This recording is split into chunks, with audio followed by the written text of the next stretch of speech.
Hello friends, स्वागत है आपका एग्जाम ऐप पर। मेरा नाम है अमित यादव और आज के लेक्चर में जो टॉपिक हम स्टार्ट करने जा रहे हैं वो है हिस्ट्री के क्वेश्चंस हम डिस्कस करेंगे जीएस में।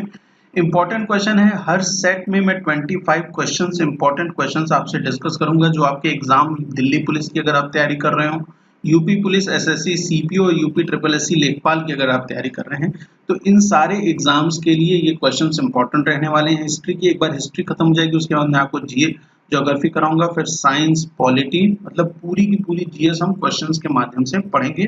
और ये वो क्वेश्चंस हैं जो आपके अलग अलग एग्जाम में पूछे गए हैं और इस तरीके के क्वेश्चन लगभग हर एग्जाम में पूछे भी जाते हैं। तो आइए स्टार्ट करते हैं वीडियो को। डे 1 है ये। हर दिन मैं आपको 25 क्वेश्चंस जीएस पे बेस्ड कराने वाला हूँ। पहला क्वेश्चन देखते हैं। क्वेश्चन क्या कहता है, सत्याग्रही एम.के. गांधी को सत्याग्रह करने के लिए सबसे पहले जेल कब हुई थी?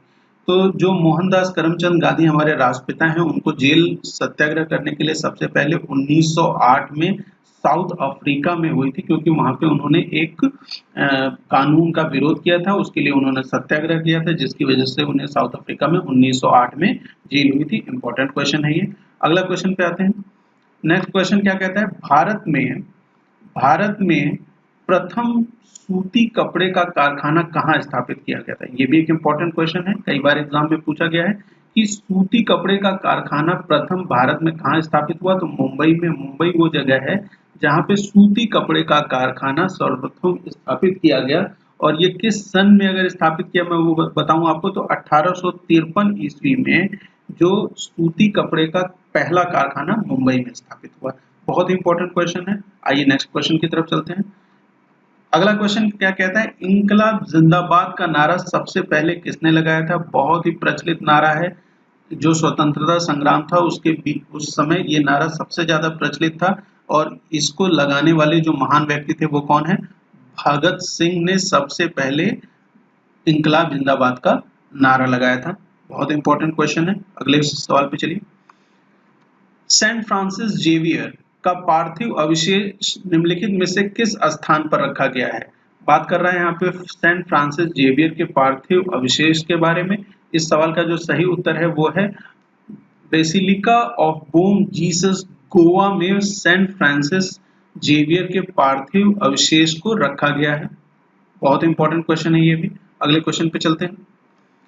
अगला क्वेश्चन क्या कहता है, निम्नलिखित महान संगीत रचयिताओं में से कौन एक राज्य का शासक था? इस क्वेश्चन का जो सही आंसर है वो है स्वाति तिरुनाल। स्वाति तिरुनाल जो है एक संगीतकार भी थे और साथ साथ में एक शासक भी थे। ट्रावंकोर नाम का राज्य था। क्या नाम था? ट्रांसकोर नाम के राज्य के शासक थे स्वाति तिरुनाल, जो एक संगीतकार भी थे। कई बार एग्जाम में पूछा गया है इस तरीके का क्वेश्चन। क्वेश्चन नंबर 6 क्या कहता है? क्वेश्चन नंबर 6 के बारे में देखिए, विश्व विरासत सूची में शामिल नहीं है। इसमें से कौन विश्व विरासत सूची में शामिल नहीं है? तो जो इसका सही आंसर है वो है पटना का महापीर का जो मंदिर है वो विश्व की विरासत सूची में शामिल नहीं है। इंपॉर्टेंट क्वेश्चन है। इस तरीके के क्वेश्चन आपसे पूछे जाते हैं। जैसे खजुराहो जो है विरासत सूची में है, हम्पी, ताजमहल, ये सारे क्या हैं? विरासत सूची में शामिल हैं, लेकिन पटना का महावीर मंदिर जो है विश्व विरासत सूची में शामिल नहीं है। नेक्स्ट क्वेश्चन की तरफ चलते हैं। क्वेश्चन नंबर 7 क्या कहता है, निम्नलिखित पुस्तकालयों में से किसमें ऐतिहासिक महत्व की पांडुलिपियों का सबसे बड़ा संग्रह है? तो हमसे पूछ रहा है कि जो ऐतिहासिक पांडुलिपियां हैं उनका सबसे बड़ा संग्रह ये जो निम्नलिखित दिया हुआ है अलग अलग जगह, उनमें से कहां पे है? तो इसका जो सही आंसर है वो है खुदा बख्श ओरिएंटल पब्लिक लाइब्रेरी, जो पटना में है, पटना बिहार में। वहां पे खुदा बख्श ओरिएंटल लाइब्रेरी में विश्व की जो ऐतिहासिक, मतलब जो ऐतिहासिक महत्व की पांडुलिपियां हैं, जिसमें 4000 पांडुलिपियां लमसम रखी गई हैं जो उर्दू और फारसी भाषा में। ठीक है, तो इस तरीके के क्वेश्चन एग्जाम में आपसे पूछे जाते हैं, अलग अलग एग्जाम में पूछे जाते हैं। तो अगर आपको वीडियो अच्छी लग रही हो तो वीडियो को लाइक कर लीजिए, चैनल को सब्सक्राइब मत करना भूलिए, क्योंकि मैं प्रतिदिन आपको 25 क्वेश्चन अलग अलग जो इम्पोर्टेंट क्वेश्चन है वो आपको मैं इस सीरीज के माध्यम से सॉल्व करवाऊंगा। एक अभी हम हिस्ट्री कर रहे हैं, उसके बाद ज्योग्राफी, फिर पॉलिटी, साइंस और स्टैटिक जीके के भी पार्ट को हम इसी तरीके से सॉल्व करेंगे, पढ़ेंगे, समझेंगे। आइए नेक्स्ट क्वेश्चन की तरफ चलते हैं। Question number 7। Question number 8। Question number 8 क्या कहता है? निम्नलिखित जोड़ों में से किसने देशी रियासत को भारतीय संघ का अंग बनाने में महत्वपूर्ण भूमिका अदा की? इस सवाल को कई बार पूछा गया है एग्जाम में, और इस सवाल का जो सही उत्तर है वो है सरदार पटेल और वीपी मेनन। वीपी मेनन उस समय मिनिस्टर ऑफ स्टेट थे, जिस समय जो भारतीय संघ में देशी रियासतों को मिलाया जा रहा था, जोड़ा जा रहा था। नेक्स्ट क्वेश्चन की तरफ चलते हैं। Question number 9। निम्नलिखित में से ब्रिटिश का वह गवर्नर जनरल जिसने भारत में डाक टिकट की शुरुआत की? बहुत इंपॉर्टेंट क्वेश्चन रहने वाला है। डाक टिकट की शुरुआत किस गवर्नर जनरल ने की थी? तो लॉर्ड डलहौजी ने सर्वप्रथम, जो ये गवर्नर जनरल था, उसने भारत में डाक टिकट की शुरुआत की थी। ये भी एक इंपॉर्टेंट क्वेश्चन है, कई बार एग्जाम में इस तरह के क्वेश्चन पूछे हुए। नेक्स्ट क्वेश्चन पे आते हैं। Question number 10। स्वतंत्र भारत के राष्ट्रीय झंडे की डिजाइन निम्नलिखित में से किसने बनाया? स्वतंत्र भारत के राष्ट्रीय झंडे की बात कर रहा है, उसके डिजाइन को पूछ रहा है कि किसने बनाया है। तो पिगली वेंकैया जो थे वो डिजाइन किया था उन्होंने राष्ट्रीय ध्वज को स्वतंत्र भारत के। बहुत इंपॉर्टेंट क्वेश्चन है, कई बार एग्जाम में पूछा हुआ है। नेक्स्ट क्वेश्चन पे आते हैं। क्वेश्चन क्या कहता है? Question number 11। Burma British Bharat से अलग कब हुआ? तो जो ब्रिटिश भारत से अलग होने की जो प्रक्रिया थी वो 1935 में स्टार्ट हो गई थी, लेकिन जब अलग हुआ बर्मा भारत से तो वो सन था 1937 में। 1937 में बर्मा ब्रिटिश भारत से अलग हुआ था। 1935 में साइमंस कमीशन ने एक रिपोर्ट दी थी जिसमें उन्होंने सिफारिश की थी बर्मा को ब्रिटिश भारत से अलग कर देने की। तो 1935 में इसकी शुरुआत हुई, लेकिन जब अलग हुआ तो 1937 में बर्मा ब्रिटिश भारत से अलग हुआ था। अगले सवाल की तरफ चलते हैं। क्वेश्चन क्या कहता है? दिल्ली में केंद्रीय सचिवालय के उत्तरी एवं दक्षिणी खंडों का वास्तुविद कौन है? इस क्वेश्चन का सही आंसर है ऑप्शन 2 हाबर्ट्स बेकर ने जो है उत्तरी और दक्षिणी खंडों के जो हैं वो वास्तुविद हैं। Next question. भारत में निम्नलिखित में से वह स्थान / स्मारक कौन है जो यूनेस्को की विश्व सांस्कृतिक धरोहर की सूची में शामिल नहीं है? तो जैसा कि आपको पता है कि एलोरा, कुतुब और मानस ये तीनों तो हैं जो हैं यूनेस्को की विश्व सांस्कृतिक धरोहर में है। जो इस क्वेश्चन का सही आंसर है, क्योंकि हमसे पूछ रहा है कि कौन शामिल नहीं है, तो वो है काशी का विश्वनाथ मंदिर जो है वो यूनेस्को की विश्व सांस्कृतिक धरोहर की सूची में शामिल नहीं है। Next question, question number 14। अगला क्वेश्चन क्या कहता है? क्वेश्चन नंबर 14 को देखिए। वह राष्ट्रीय नेता कौन है जिसने अंडमान की सेलुलर जेल की दीवारों पर भारत का इतिहास लिखा? इस क्वेश्चन का सही आंसर है, बहुत ही प्रचलित है ये घटना। वीर सावरकर वो राष्ट्रीय नेता हैं जिन्होंने अंडमान की सेलुलर जेल पर भारत का इतिहास लिखा था। Next question, question number 15।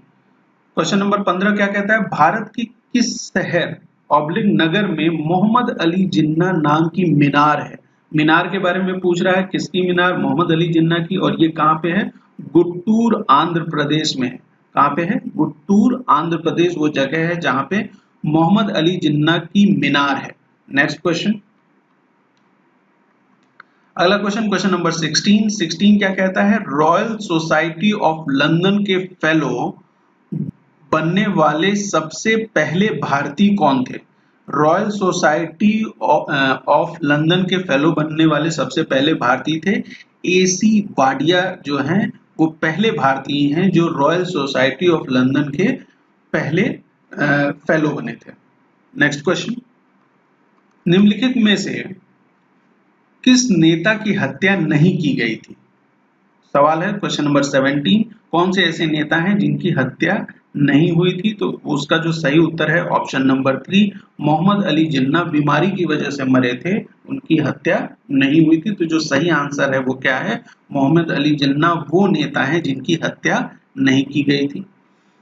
Next question, question number 18, 18वां क्वेश्चन क्या कहता है? भारत सरकार अधिनियम 1919 को एक और नाम से जाना जाता है, वह है 1919 अधिनियम जो है उसको भारत सरकार का उसको किस नाम से जाना जाता है? तो उसको जाना जाता है ऑप्शन नंबर 2, मार्टिन्यू चैम्सफोर्ड सुधार के नाम से भी भारत सरकार अधिनियम 1919 को जाना जाता है। नेक्स्ट क्वेश्चन, क्वेश्चन नंबर 19, 19वां क्वेश्चन क्या कहता है? 19वां क्वेश्चन कहता है कि प्रसिद्ध क्रांतिकारी गीत सरफरोशी की तमन्ना अब हमारे दिल में है की रचना किसने लिखी थी? बहुत इंपॉर्टेंट क्वेश्चन है।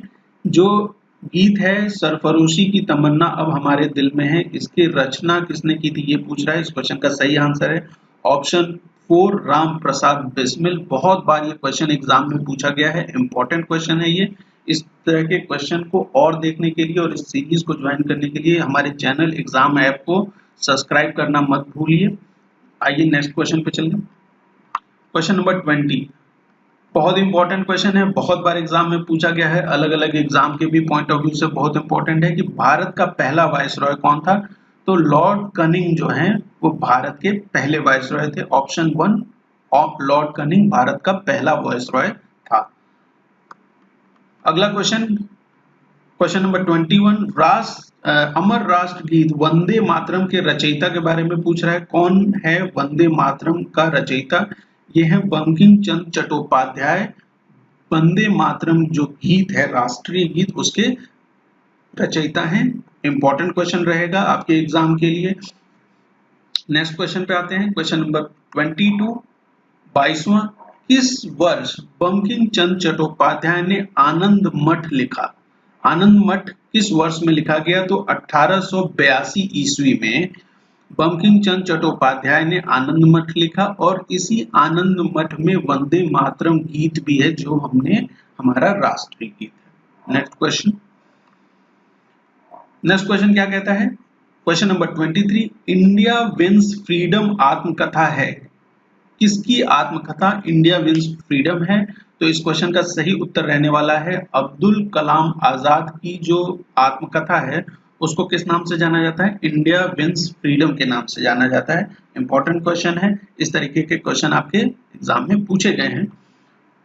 तो क्वेश्चन नंबर 24, 24 क्वेश्चन क्या कहता है कि निम्नलिखित में से कौन से युग्म का मिलन सही नहीं है? तो इस क्वेश्चन का सही आंसर है ऑप्शन 4, यहाँ पे लॉर्ड कर्जन की जगह लॉर्ड लिट्टन होगा जिन्होंने वर्नाकुलर प्रेस एक्ट 1878 में से जुड़े हुए हैं, लॉर्ड लिट्टन। क्वेश्चन नंबर 25 जो आखिरी क्वेश्चन है, भारत की प्रांतीय स्वायत्तता शुरू की गई। इस क्वेश्चन का जो सही आंसर है वो है भारत सरकार अधिनियम 1935 द्वारा भारत की प्रांतीय स्वायत्तता शुरू की गई थी। तो आपने देखा कि ये 25 के 25 क्वेश्चन बहुत ही इंपॉर्टेंट थे जो हिस्ट्री के थे। तो आप चैनल को सब्सक्राइब कर लीजिए ताकि इस तरीके के क्वेश्चन आप प्रतिदिन देख पाएं। आज डे 1 था जहां हमने 25 क्वेश्चन डिस्कस किए। वीडियो अच्छी लगी हो तो वीडियो को लाइक करना मत भूलिए, चैनल को सब्सक्राइब कीजिए। Thank you. मिलते हैं दूसरी वीडियो में जहां पे हम हिस्ट्री के 25 और क्वेश्चन को डिस्कस करेंगे।